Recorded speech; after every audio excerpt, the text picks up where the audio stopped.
What up, everybody? It's your boy, Real Shocker, the 96 Hedgehog here, with our Week 10 and final week of TBC. We are going against Board and the Danish Dugons in this matchup, where it is all on the line for Board. And there's a lot on the line for a few of my good buddies that need me to win. But first, before we get into that, hit that like button, subscribe to join the Real Shocker crew. Join the Real Shocker crew today because you'll be thrilling with the king of the crew. And let's get into this. So, if Board beats me, Board will make playoffs.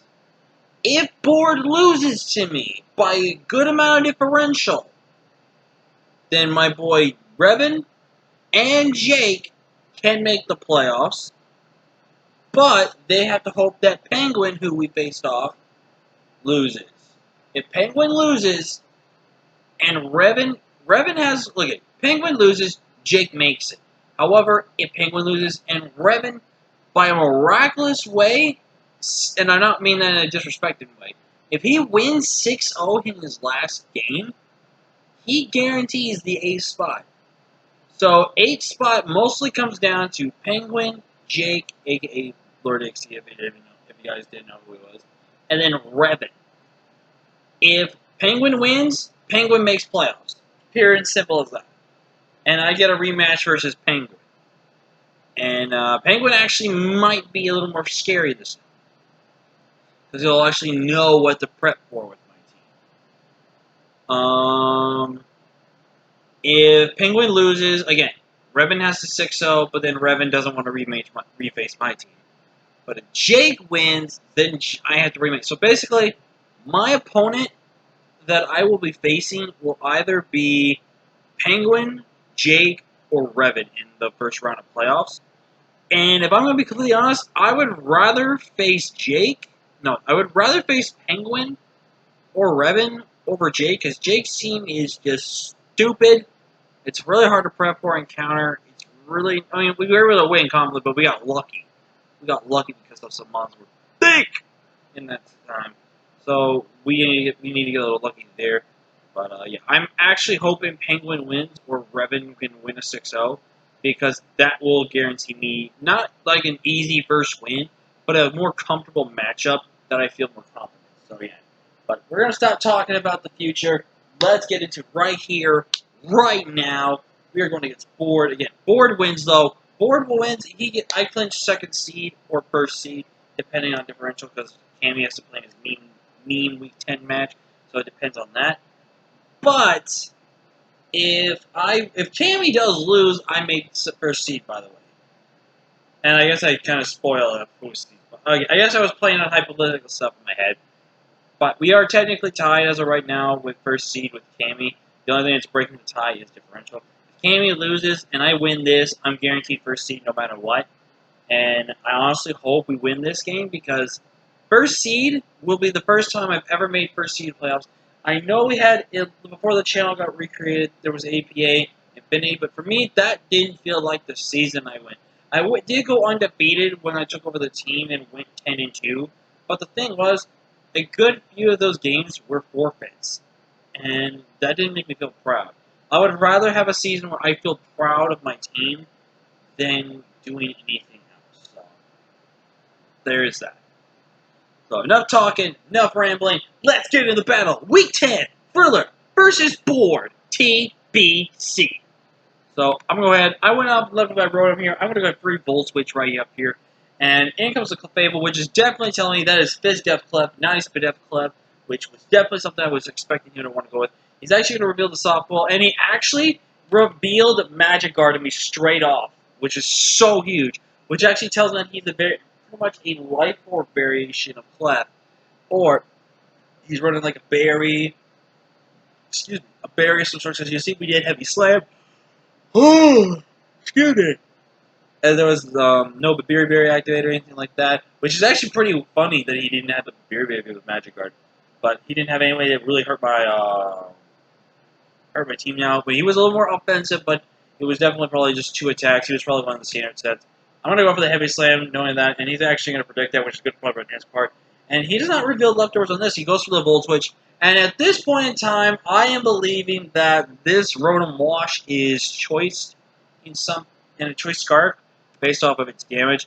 I go for my Rock Blast here, and we do get a lucky 4 hits right there. I go for the XM. I wish I clicked Rock Throw. I really wish I clicked Rock Blast instead. But I'm going to go here. He actually makes a really good prediction, but he does get a Spadef drop here. I'm going to double out into my Gigalith as he's going to click Knockoff. And he was actually, I'm going to say this right now, he actually thought I was Specs. But the calcs that he was looking at were modest specs, 0 investment, max HP, max speed, or 4 special attack, which is common stuff. That's how I ran my Rotom Heat one time with Trick and being Scarf. It is a common thing to do with teams.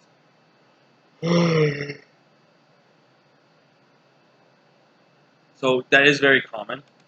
But he's going to win this thing. I'm going to go for the... And, oh, I missed my Rock Blast, which is so huge. Because that was such shit damage on this thing you'll see a little earlier.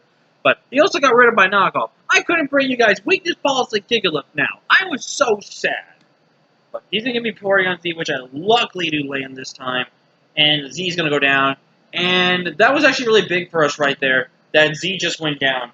I knew that was something he had to do. But Z wasn't doing anything else for him this matchup, I'm going to be completely honest with you. Except for trying to stop, because I had a Scarf Rotom, which beat it. I had Excadrill, which could not have been... I mean, it could have been touched by some normal moves. The end didn't do too much for him. But yeah, I had a Sack of Gigalith. Gigalith wasn't going to be able to do his job because of some... Also, he didn't even make a Medicham, which was crazy. But I'm going to go ahead and bring in my Rotom this time. I'm actually going to click Thunderbolt this time. Call in his bluff. And he's going to go to Dragon Ball. And we actually did a solid 32% to that thing.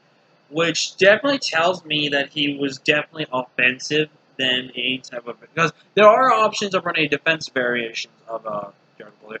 As he's actually going to go for the Fire Blast here. And gets the 10% burn on Fire Blast. And landed it too, by the way. But this was good. Because he just revealed that it was Life Orb to us now. So if you try to switch that thing in, we have a chance to two-shot Dragapult now. And that really is unfortunate. But I'm still clicking Knockoff here. I could have U-turned if I had it, but I couldn't. But he's going to get a free softball. I'm going to bring my Excadrill. And I actually show how I am Mold Breaker Drill. And he lets me get my Rapid Spin, which is so huge for me. He is going to hit me with a Flamethrower. I do kind of wish I did have something else. But he's very smart. He knows how to bait me out. And this became a very annoying game here. This actually became really annoying, and okay, the first time he swapped out, I should have known he was going into this, and then I could have been at 25%. Because if we remember, he was at 54 when he swapped out. I still killed him. Wait, hold on. Let me just make sure. 54, Iron Head. He was at 87. So it would have been a roll to kill him at that range. So if I actually went for that, he would have. It would have came down to a flinch, but I would have died a Life Orb, and I would just spam my head. I get the 50-50 right though, and oh my god, I actually didn't count that Shuckaberry roll. But also, props to Board on the Shuckaberry. He knew I was bringing Mold Breaker Drill. That was such clean tech right there. That was really good, but I am going to go ahead, get a free Iron Head damage right here, as I am going to sack off my Excadrill here, as he was going to click Knockoff. I bring in my Rotom out, I just clicked Thunderbolt, and we actually do enough to do two-shot him, and it's going to go down. And here's where he didn't think I was Scarfed. And what I'm going to do is I'm going to go ahead and Thunderbolt here. He's going to click Knockoff. He is Choice Banded, as I was recalculating. He also will knock him down. I'm just going to sack off Rotom. There's no reason to keep Rotom alive. As I'm going to click Drain Punch here. I wish I had clicked Play Rough, because Play Rough would have killed that thing. I also feel stupid not clicking Play Rough there.